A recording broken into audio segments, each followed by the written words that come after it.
Peace, peace, peace. I am Dr. Philip Roundtree, and you are tuned into episode 67 of the hashtag YouGoodMan Men's Wellness Podcast, the first on the Black Media Nexus Network. Make sure you like, subscribe, and comment wherever you're listening or watching this pod.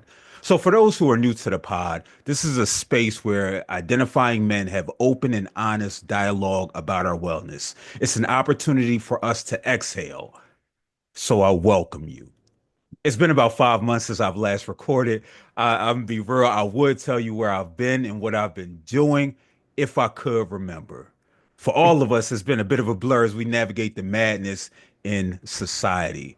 But the beautiful thing is that we've survived. And my hope for all of this, for all of us, is that we find moments to live, love, and be using healthy practices in the midst. And so for me, one of the practices that I've been using more of, and I'm gonna be real, I'm resisting the urge to shame myself and say that I need to do it more. But it's writing. It has been a cathartic practice for me.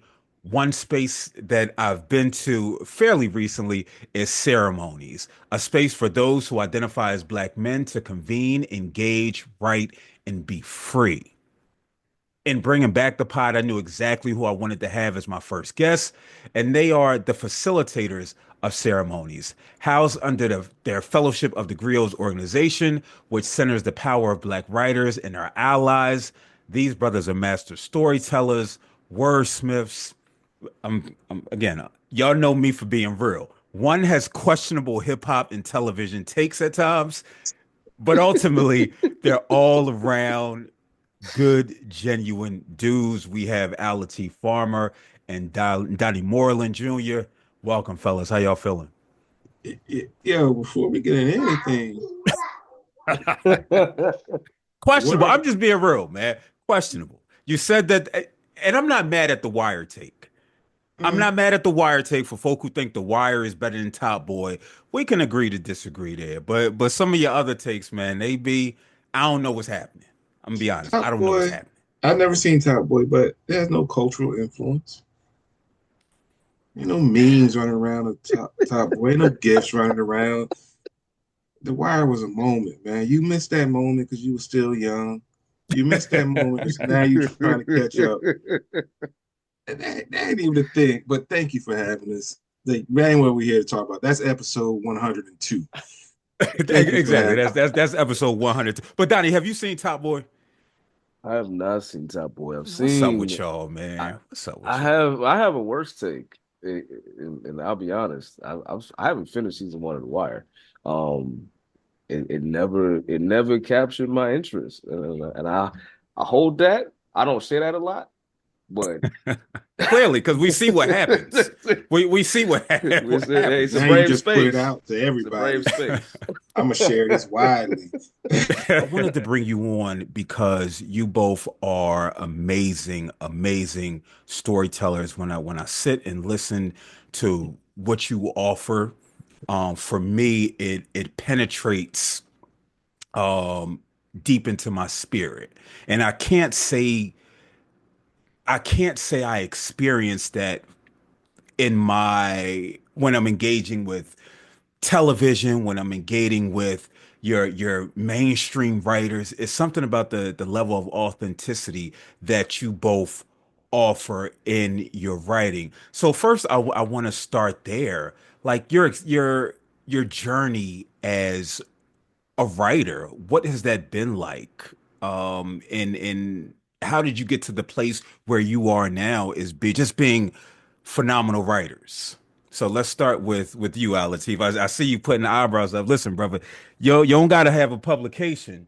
You know what I mean? In that way to be a phenomenal writer for me, man, because this is about authenticity. This is about realness, and connecting with us. And so the way that you write, both you and Donnie, it speaks to just this love for us as Black folk. First, thank you again.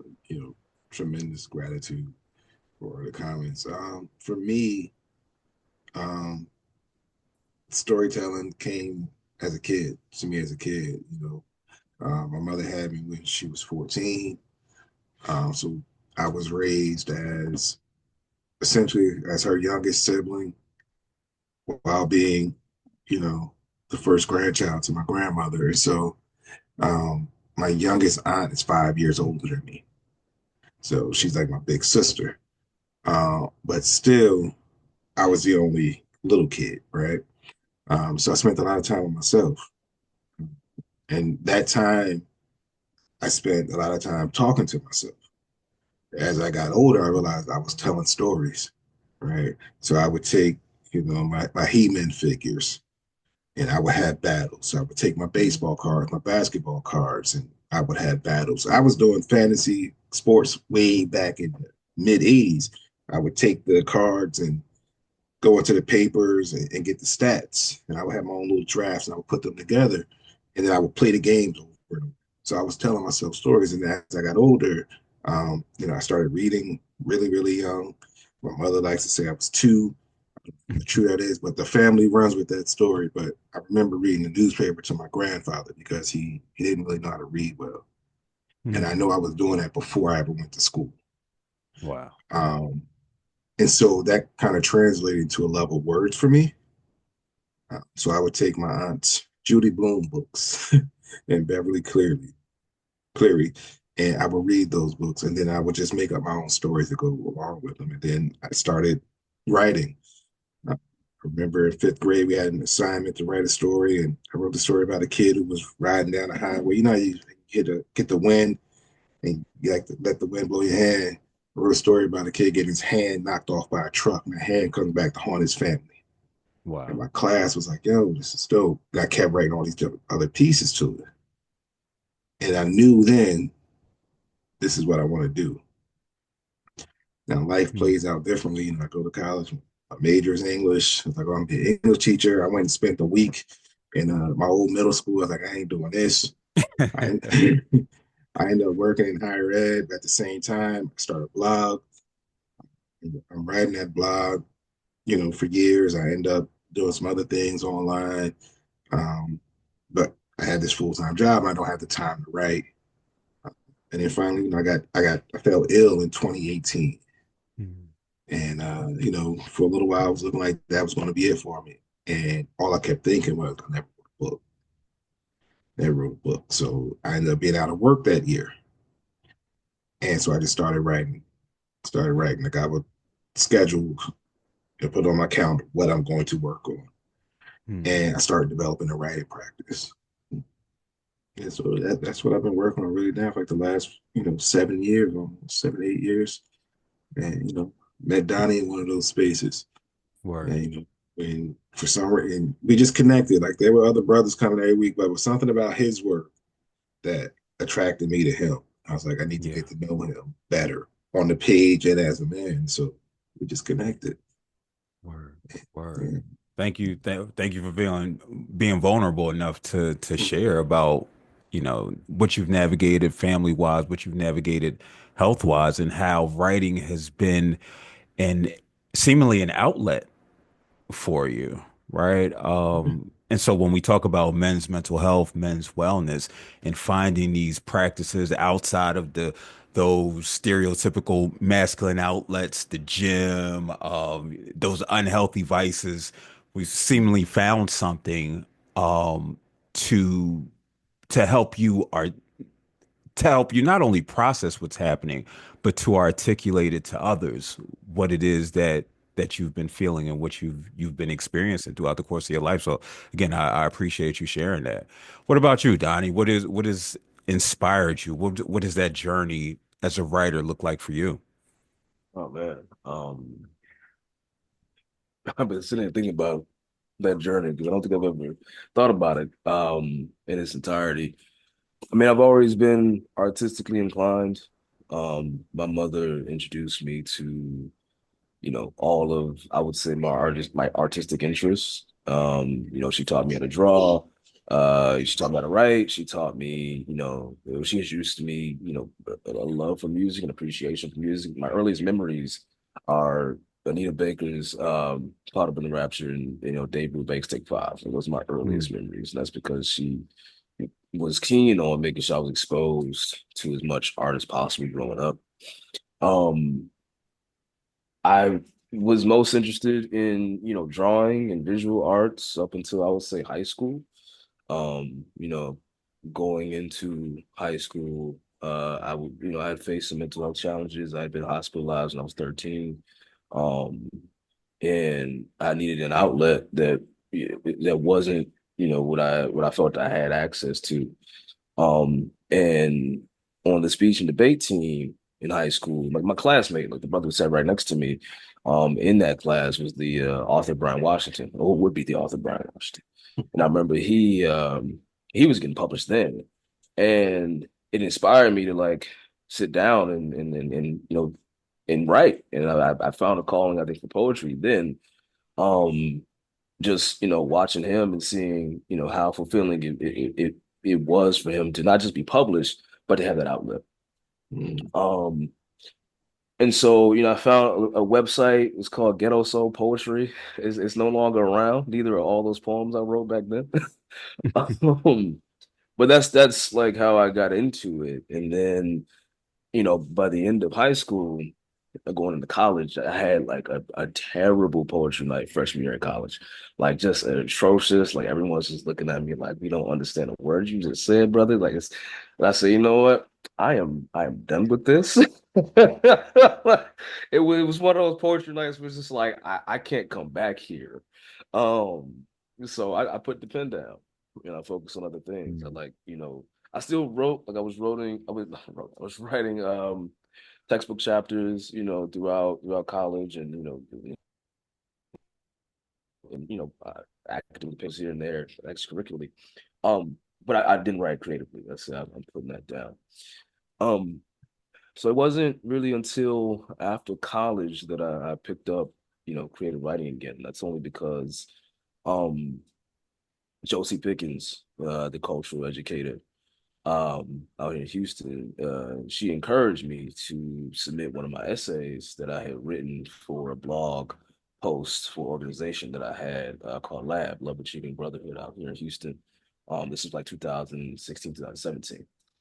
And I wrote a blog post. She saw it. She's like, hey, you need to submit this to Black Youth Project.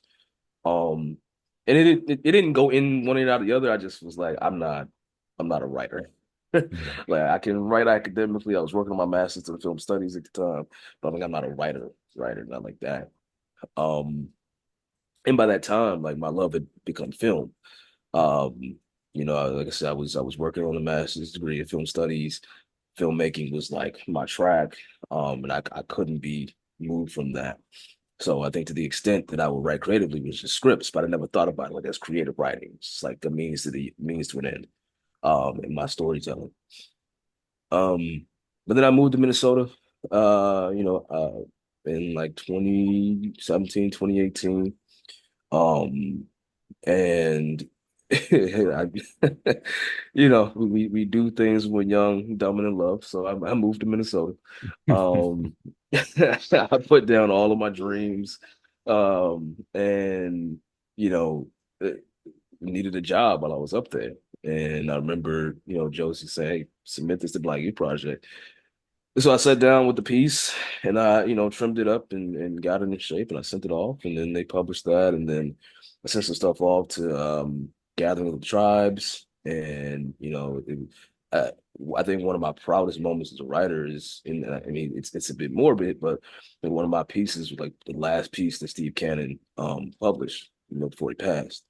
And so, you know, at that point, I was like, maybe I can do this. So I kept, writing. Um, we gotten pregnant. At that point, I'm like, okay, I need to really step it up. And I began working in social service, but relies on the back end. I could write to make money. But as I was doing it, um, I began to, feel a bit impassioned by it. It began to become more of a creative outlet that, filmmaking wasn't because I hadn't picked up a camera in a while. But I was able to express myself through essaying in ways that I just couldn't through a script. And so I stuck with it, throughout the course of the pregnancy and then going into COVID. I really amped up, the work because I think like a lot of us, I was on 10 in terms of like my political kind of motivations and that emotional intensity putting into those um it was that political commentary. Yeah. And so just doing a lot of writing, and then due to kind of circumstances outside of my control, I ended up having to move back to Houston, as a single parent, and um, at that point everything kind of shifted. Like Ray Spader kind of they changed management, and no, I'm sorry, Black Youth Project changed management. Ray Spader had closed up shop. Gathering the tribes, they weren't accepting anything. They were going through their own managerial changes. Like all the channels that I had to submit to, it kind of closed up.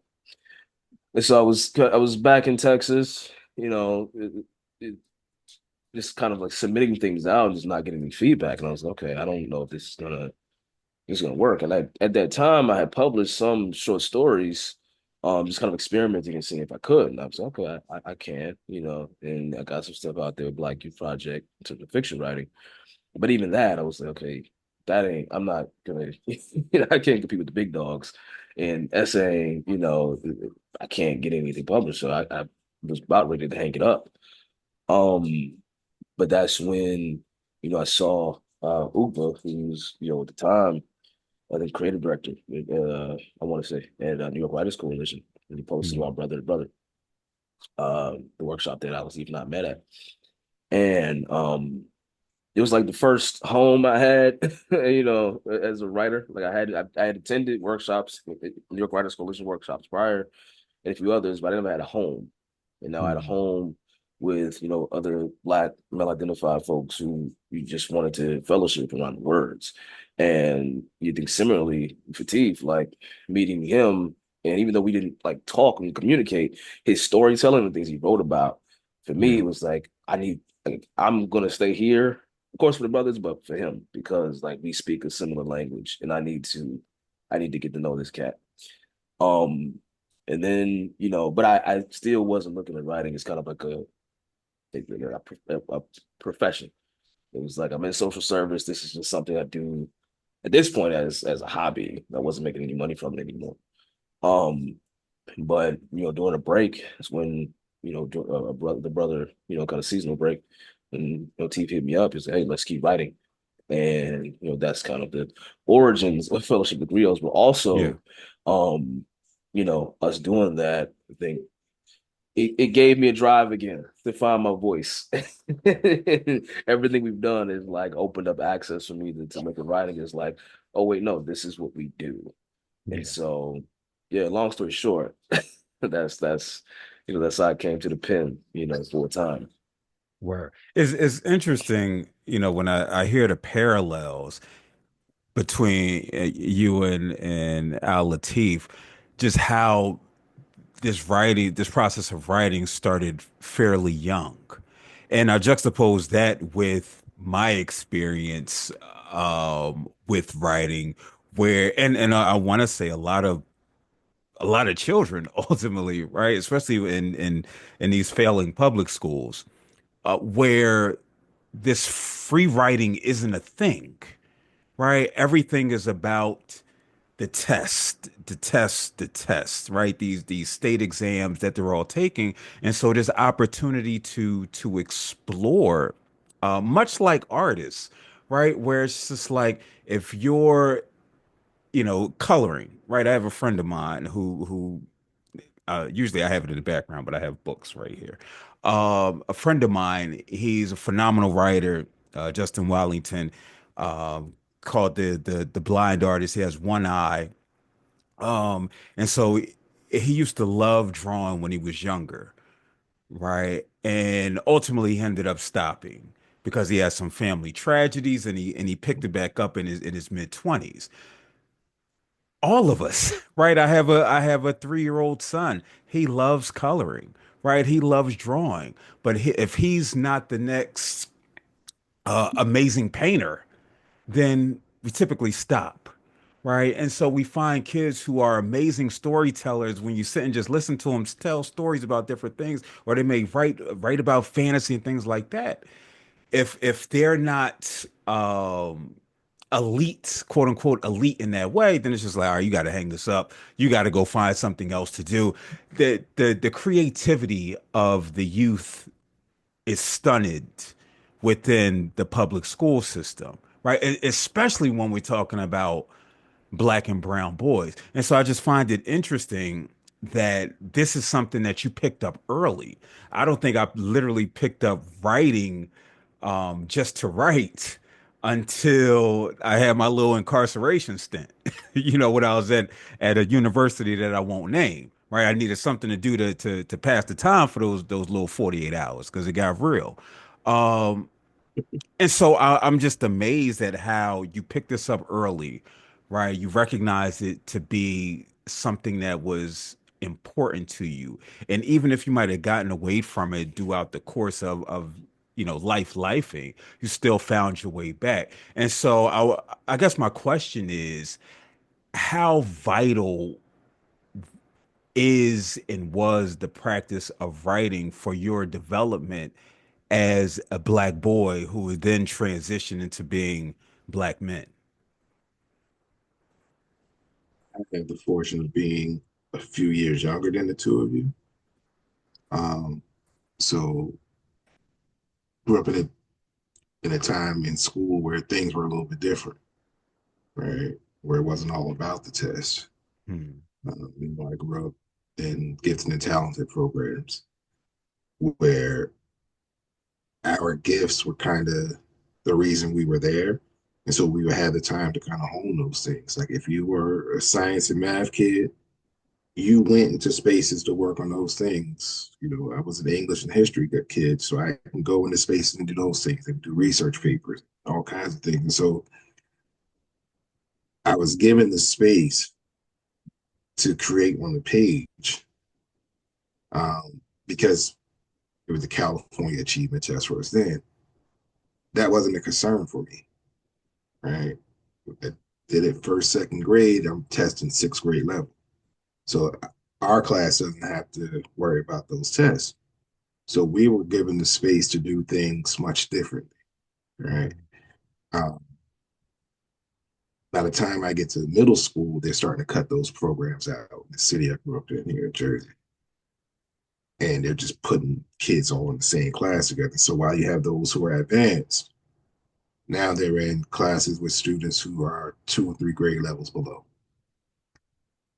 And so you have these young, really a lot, especially a lot of boys, black boys, who now are being stifled in the classroom because they aren't allowed to express themselves academically or creatively because the teachers are not even focused on them. You're going to be okay. Let me go over here. And you're just kind of just sitting there, like not being challenged at all, which means that you're not being stimulated, right? Which means that now Exactly. you're just kind of going through the motions and aren't given the opportunity to say, all right, I need assignments, I need topics and books and things that are going to challenge me, which allows me to think on a different level, which allows me to now be creative and I like to write. So now I can write poetry. Right. My poetry starts to grow a little bit because I'm introduced to Langston Hughes now. Hmm. Right. I'm not just reading this textbook. I'm reading Hughes. I'm reading Claude McKay. Like these were the things that we were doing in fourth and fifth grade. And we're breaking down, how life for me ain't been no crystal stair. And so it's giving us a higher level of thinking. It's giving us a higher level of thinking, which allowed me to go home and work on things like I'm mimicking the poems around the same time, Eric B. and Rakim are out. And, you know, I'm listening to Rakim, what he's doing with words and Big Daddy Kane and KRS One and Chuck D. Like, I can do this too. Yeah. So I'm writing raps, I'm writing stories, you know, and then I'm going to school and I'm, doing research papers and things like that. And so my creativity was stimulated in the classroom. And it allowed me to say, I can do this thing too, and all these other things. And I'm learning history because we had after school programs that, we were learning Swahili and all kinds of things. And so I'm able to incorporate all of that into my storytelling as a kid. And those are the same that's the foundation of the stories that I write down. Hmm. Like a lot of those characters are coming back. Like we had a brother at that school program named Baba Salim. right? He came in, he taught us martial arts, he taught us discipline, he took us in classes, taught us history. And so he's a person that I see when I'm writing stories, So he's like that elderly figure who comes back. And so that's how I learned how to tell stories, how to be a storyteller. And that's the foundation that I've carried with me. Like I've never stopped writing. Um, I mean, didn't take it seriously for a couple of years, my mid 20s. I was getting some money, I was working, so I was in the strip clubs, chilling.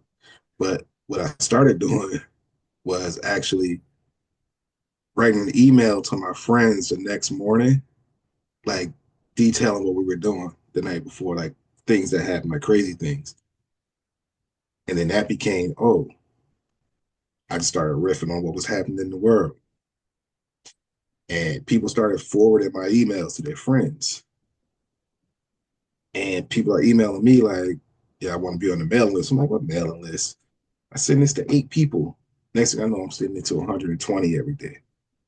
Next thing I know, Hotmail is like, you're over your limit. I was like, oh, let me go create a blog. And so it was always happening. It just looked differently. You know Yeah. what I'm saying?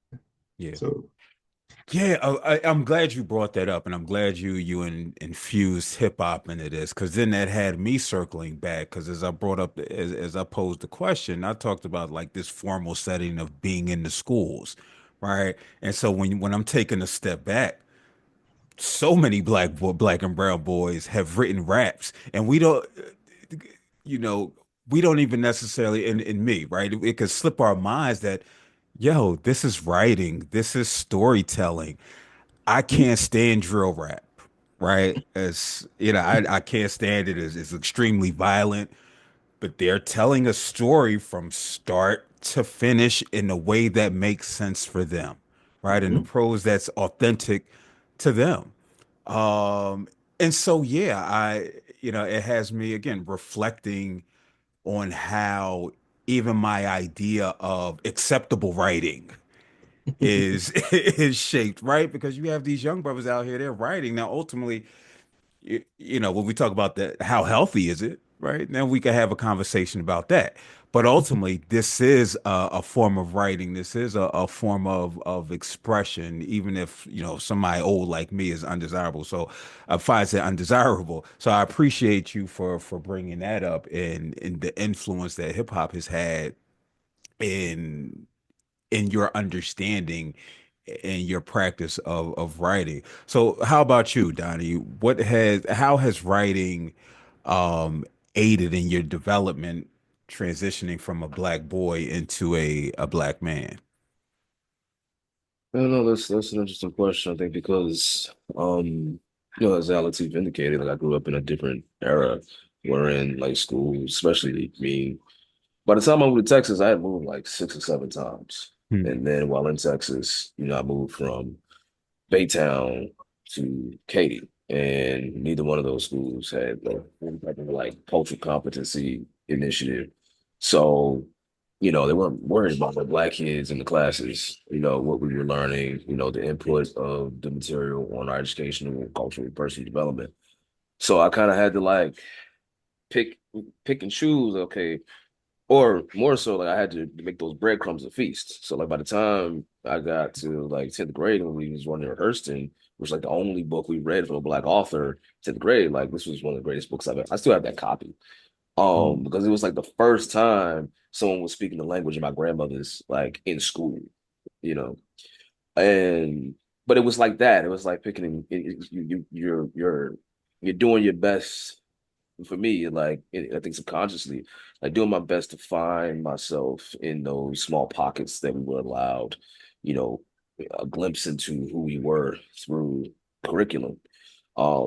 There was like one creative writing course I ever took in high school. It was like I think it was sophomore year, maybe sophomore junior year, and it was like the first time like an educator had affirmed my intellectual product. Like I can't remember her name. I don't remember the class. I don't remember what I wrote, but I do remember her, keeping me up after class and saying like, "This is really, really good. Like, please keep it this." Um, and it didn't happen after that in high school. It didn't happen. before that. It was like that isolated moment. So for me, in terms of like writers and writing, my kid is having a blast over there. Watching SpongeBob SquarePants. For me, in terms of writing, it's funny, like bringing up hip hop is important because like that, even though I didn't write raps, if you hear my work, you notice an internal musicality, and that comes from the Mm. amount of hip hop that I consumed growing up.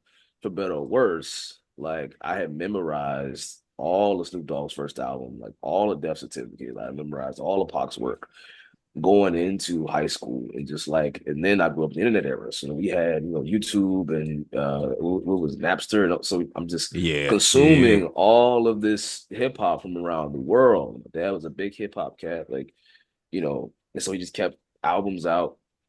I listened to them all. And then like I went to go seek that out because the stories that were being told, like Scarface is my favorite MC just because of his storytelling proficiency. Mm. And like it taught me that like I think subconsciously taught me, oh wait, my words are a vehicle, kind of like out of my shame, like out of my depression, like my words can be that.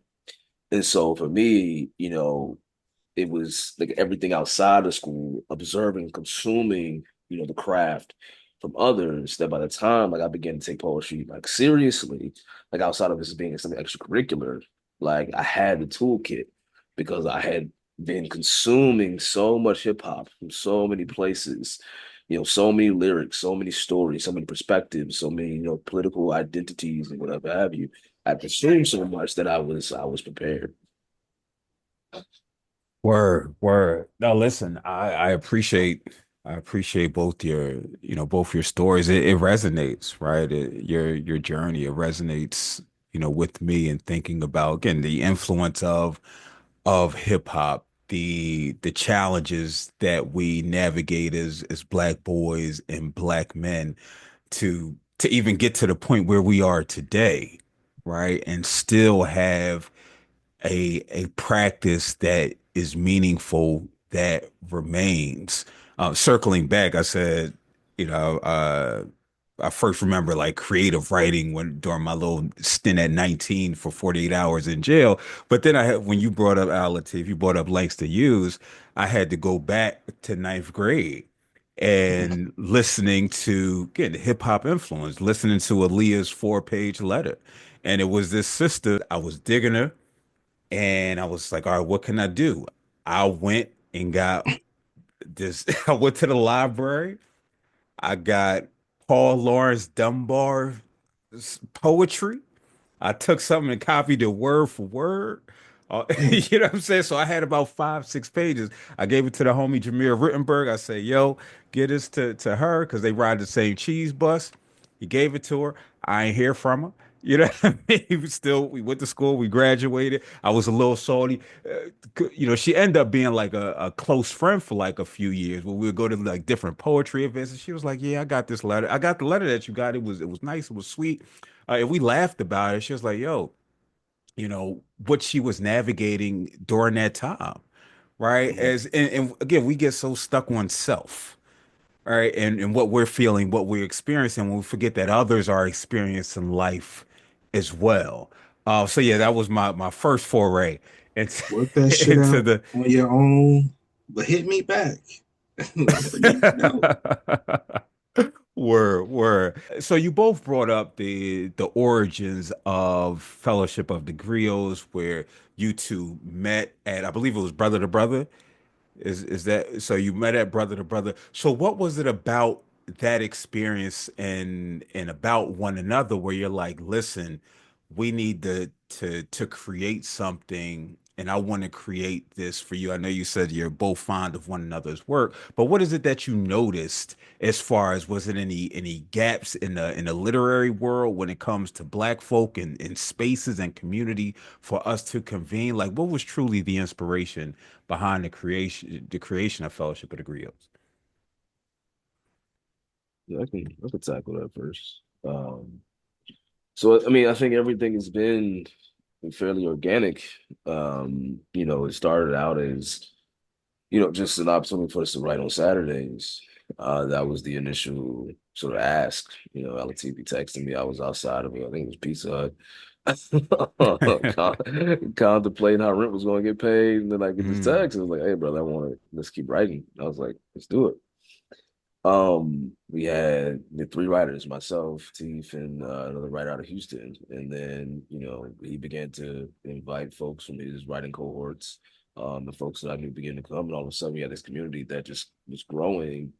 And by the time we decided to move forward with an event, which is called Communion, which is a public reading opportunity for artists in our spaces, we realized like, wait a minute, actually it was the advice of another member of ours. It's like, hey, y'all have more than just a workshop. Like you have other offerings. Like this could be more than that.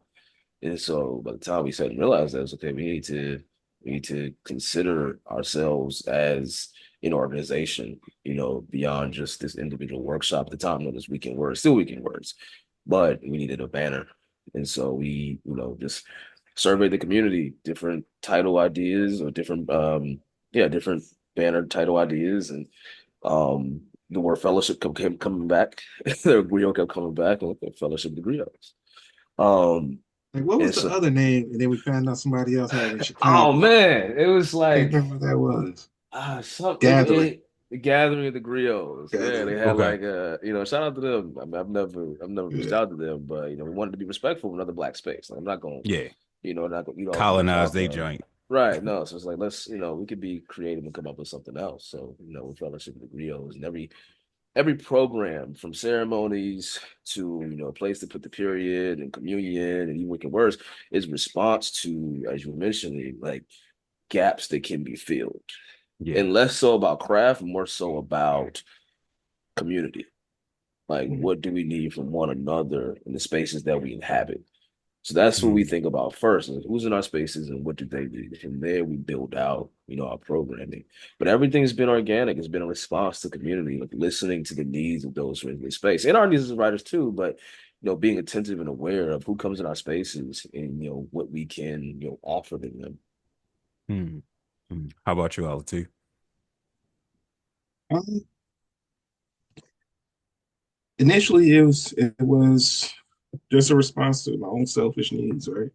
Donnie Mm, and I found ourselves in the Saturday space that lasted an hour, um, but it left a lot to be desired about what it could look like and what it could be. And so I said, yo, let's try this. And then as we've continued to grow and more people have entered the space and tell us, how important it is, not just for their writing lives, in many cases for their lives. It's like, yo, we got something here. mm, And for me, of course, my day job, I'm all about access, right? Access. And so I was like, we have something here, and we have the ability to provide people with access to things that they don't get normally or things that may cost, right? I went to 3 or 4 retreats last year. I probably spent $20,000. There are people who cannot do that. yeah. And so we can provide them with those same type of experiences for free or at a minimum cost. We're doing a great thing. And then, I've been fortunate enough to know some folks and, who I love and who love me. And we can provide them access to craft talks and, and other type of events at no cost. And it's like what we're doing is we're providing access to a community of people who love to tell stories, who love to tell their story, write their own narrative. And we're doing it in an affirming, loving space. Each of our Mm, spaces follows the same theory, affirmation, right? Affirmation only. And mm, that does a wonder to you because you go into the MFAs or you go into, some of these workshops and fellowships and retreats, and your work is knocked down and almost makes you feel like I don't want to do this shit anymore. But to find a space where people who look like you, talk like you, come from places you come from, or may look like you in different type of spaces, and they tell you, "Yo, I love this line right here. This was dope. I saw myself." That does wonders for you as a writer. mm, And so, any gap we're filling is really in the soul. Mm, Yeah. mm. Sit with that for a second. Nah, legitimately, and I can attest to that, right? Yeah, I was on, I guess when folk hear this, it'll now be about 2 weeks, 2 or 3 weeks. We had Kaisi Lehman on ceremonies, and we didn't get an opportunity to share just based off some time constraints. But what I wrote was, something regarding my daughter. The prompt was about a daily practice, Mhm. and I wrote about a practice that I have with my daughter where now I kiss her on the head, right? She does it. It's just like, hey, give me a kiss. She's older now. She's a teenager. She's 16. So she'll put her head out. And for me, she's been doing that now for about 5 or 6 years. And that's a practice that is so meaningful to me. But I was able to truly explore why that was meaningful to me. I was able to sit in and reflect on it being, partially about her transitioning from a young child to a young woman, and her having body autonomy in various things, right? And so it helped me understand that. And for me, it was soothing to my spirit, to where I used to get frustrated, where it's just like, nah. But like I saw her today, right? She's sick. I'm still gonna kiss you on your head. I'll catch the flu. But it's just like, no, this is our thing. This is our thing, and it'll probably be our thing until, I transition, right? But I bring that up just to how it does speak to the spirit and the work that you both are doing in the space that you provide, and how affirming it can be. And with that being said, and you both have alluded to it, but how important is storytelling to understanding one's mental health, understanding one's identity? For those who subscribe to masculinity, specifically just being a pod for anybody who identify as being a man, to masculinity, which I just look at being a full human being. How does storytelling offer insight into these areas from your perspective? I think authentic storytelling is the key, right? Because we can tell ourselves all kinds of stories. Like, man, I was out and I was killing them. And they was all loving me and this, that, and the third. I was okay. The real thing is I was miserable. And I was, and I was losing my money. Like, you can tell yourselves different types of stories. So being able to tell yourself your own story authentically really does a lot to centering who you are, right? And help you identify where your gaps are, where your strengths are, uh, where are the ways I can grow. Who's my real friends? Like, who can support me? Like, because when I was down, this person held me up, right? And so I think learning to tell your authentic story is the optimal importance. Word, word. How about you, Donnie? Yeah, no, I mean, I think I'll second that. I mean, I think the thing about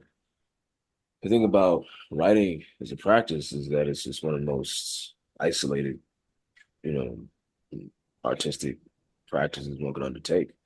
Isolating artistic practices one can undertake. Um, and in that, I think there is a power to it. And this is of course coming off of us talking about the importance of community, but even in community, when you're on that page, whether you're sitting at your laptop or notepad or whatever have you, it's you and you, Hmm. and only you know if you're telling the truth. Right now, there's plenty of people, and I talk about this all the time. Like, there's plenty of times I come to the page maxed up, like, and I'm talented enough to get by, but I also know how that feels. Like, Hmm. I didn't commit, and I've called myself out on that on the page. Um, so yeah, it's a thing where, like, you can lie to me, but you can't lie to yourself. Yeah. Even when you think you're doing the best job at it, like, you can't lie to yourself. Like, the body knows, and ultimately because the body knows, the pen will know. because Yeah. it's all a synergistic flow, in my opinion. Right. Mm. So yeah, just authenticity. Right. And storytelling The is also enemy, the enemy of masculinity, authenticity. and Word. storytelling is also a record, right? And so it's a record of a life lived, of a moment that you had, of a legacy that you're trying to build, right? So you're also not just telling the story for here and now, but you're telling that story for posterity, right? And so it's identifying who you want to be remembered as, right? When I go and people speak of me, they're going to tell you who I was to them, right? And all those stories will come together and it will build my legacy, right? So Mm. that's also what storytelling does. And I think people consider it for the moment, but it is really a record because if we weren't telling stories, how would we know where we come from, Word. right? If the original griots weren't telling the stories, how would we have held on to our heritage and our culture? Mm. How would we have known how to get by, how to get over? You know, Yeah. it's a, yeah. Word. So my final question is regarding just like practical strategies and tools for folk who want to use storytelling or use the narrative as a therapeutic or empowerment tool. So as a therapist, especially working with brothers who are navigating their father wound, something I always recommend is for them to write their father a letter, whether their father is alive, whether their father has transitioned. I don't, whether you send it or not, that's completely up to you. Whether you give it to them, whether you burn it, no matter what you do, right? But to get out these thoughts, feelings, and emotions regarding this relationship. So, what practical strategies can you both offer with regards to using narrative as a therapeutic or empowerment tool for brothers? you you say it right in the name, right? It's an approach that you all use, narrative therapy, right? Yeah, You know, using that to tell a story to help you navigate your traumas, your some of your shortcomings, some of your anxieties. You know, journaling. Um, I back in when Ghostface first album came out, Iron Man. Capadonna said every evening I have a by myself meeting, right? hmm. And took it as, and I heard, I was like, oh, that's some dope shit. But he was spending time with himself, getting to know himself. I took it as, oh, you know what? I could journal. That's my by myself meeting. I could journal. Yeah, And so therapeutically, it gets it out, right? It and it can look different ways. It can look like you getting home and you get in your driveway. You take that 5 to 7 minutes to decompress and get all the shit out you, right? Same way you wipe your feet before you walk in the house. You kind of get that out. And it gives you a chance to process the day, to if you need to get mad at yourself or something for 2 minutes, do that. And then you move on, move forward. Right. And so, to me, the strategy is, learning how to tell the story of the challenges you had with a professional, right? I'm married to a therapist by trade.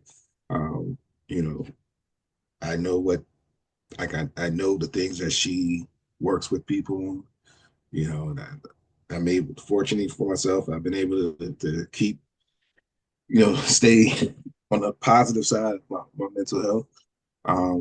But I also know some tools and tips that I can use if necessary. Like I know yeah. when I'm too angry, but I run off of anger for the most part. But I know Mm. when it gets too much, I know at that point I need to sit down, take a break. I'll go book a trip. I'll go to the movies. Those types of things. For go to the movies more practical than booking a trip.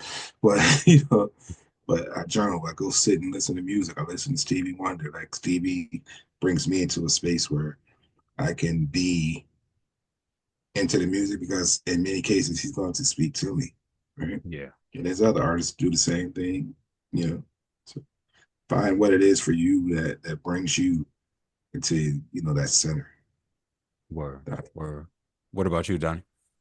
Yeah, I mean, anything I say here is coming from the ideal because there's certainly, deficits in my practice. I need to journal more. Hmm. But for me, it's reading, right? Like it's reading with the intention to learn about what's possible in narrative. Finding books, and I mean, a lot of brothers, brothers read, but it's like, what are you reading? Are you reading fiction? Are you reading poetry? Or if you're reading nonfiction, what kind of nonfiction is it? They branch outside of just the laws of power and books of the 40 laws of power and books that kind of Yeah. center financial literacy or kind of like focus on protecting the masculine ideal identity and branch out into books that to do with the interior and like I said, the father wound and managing one's anger or managing one's emotional life, relationships beyond just kind of the superficial. I mean, for me, it was Chris Abani's Dog Woman that taught me. I mean, if any book taught me how to write poetry, it's Chris Abani's Dog Woman. So much so that I got a tattoo on my arm, like the cover. Um, and it's because like I learned what it meant to go deep reading that book. I mean, you have Cassie Lehman's Heavy behind you, right? We've had him on twice. If anyone in memoir nonfiction is going to teach you how to go deep, it's going to be him, right? But like read, like seeking literature with the intention of learning what's possible in narrative and not emulating that, but considering like, okay, what techniques are they doing to tap into, the power of that sentence, like the power of that paragraph. And then what does that mean for you as a writer, right? Yeah. What does that mean for you in your practice as a writer? And how can you take that to the page? Um, so I think reading for me is much as important as a practice, in that respect. Damn, I Word. skip right over reading. Like I don't run a bath and take a book with me and sit there for an hour and a half Like till twice. it's the ideal. It's the Yeah. ideal. Trust Yeah, me. yeah, word, word. So with that being said, I want to shift gears, add some levity to the pod. Even though again, there's no trust me, there's nothing wrong with us being deep, especially as brothers. That's the whole purpose of all of this. But I do want to add a little bit of levity to this. So I want you both, and I was about to send you the question, but I was like, nah, I'm not going to do it. I want you all to give me your top four writers that have inspired you. Top four writers. See, because five, right? That number five is just like four and five are usually like interchangeable. You know what I mean? So I wanted to make it a little tough. Who are your top four writers that have inspired you?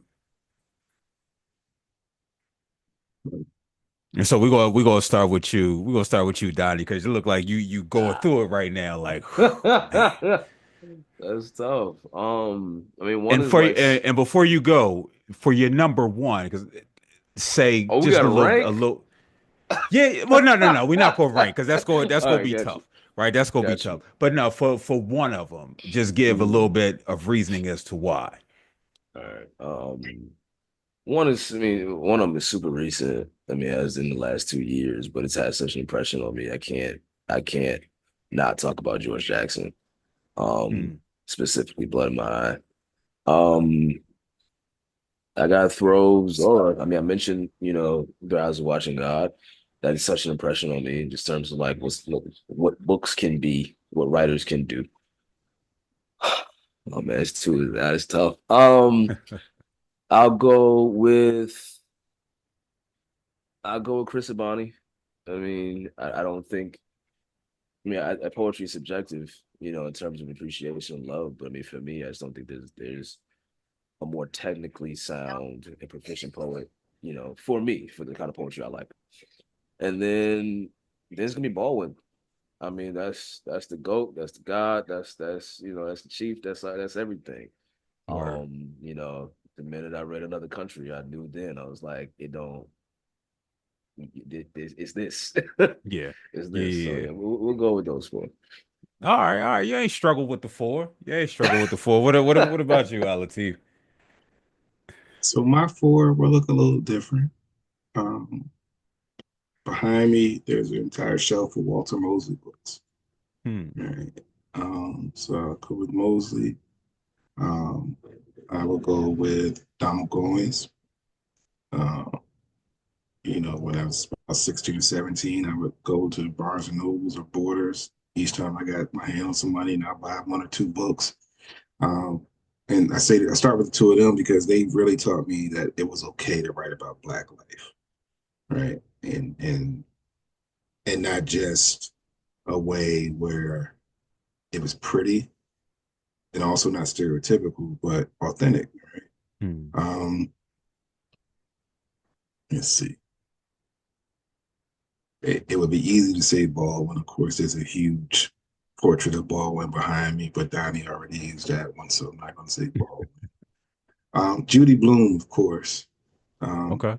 yeah, because as a kid coming up reading her stories, writing about kids, it was really important for me to, and I didn't see myself in the stories, but I was able to see children having these very outlandish experiences. Yeah. Um, and so I will go there. And contemporary, I'll throw some contemporary in there. It's easy to say KSA, um, but I'll say Jasmine Ward. Okay. Jasmine Ward, Dope. like her storytelling is otherworldly. You don't just come out and win national book awards like at the rate she has, and not be the dopest living writer that's out there, right? And so once again, more authentic depictions of Black life. Hers is really Black Southern life. I have a very different experience and lens, but yeah, I would go with those four: Bloom, Mosley, Goins, and Ward. Word. Word. That's dope. I'm not gonna give four. You know what I mean? I'm not gonna do that. So I'm glad y'all because y'all actually named two people in mine. So Jasmine Ward, I just started reading her. You know what I mean? And Baldwin, of course. He's a phenomenal brother. I think that was really like my foray into reading. We talk about the importance of within the practice of writing is reading. For me, I really started reading it's 2025, maybe about 2018, 2017, when I started going to Uncle Bobby's and folk are like, Phil, you got all these degrees.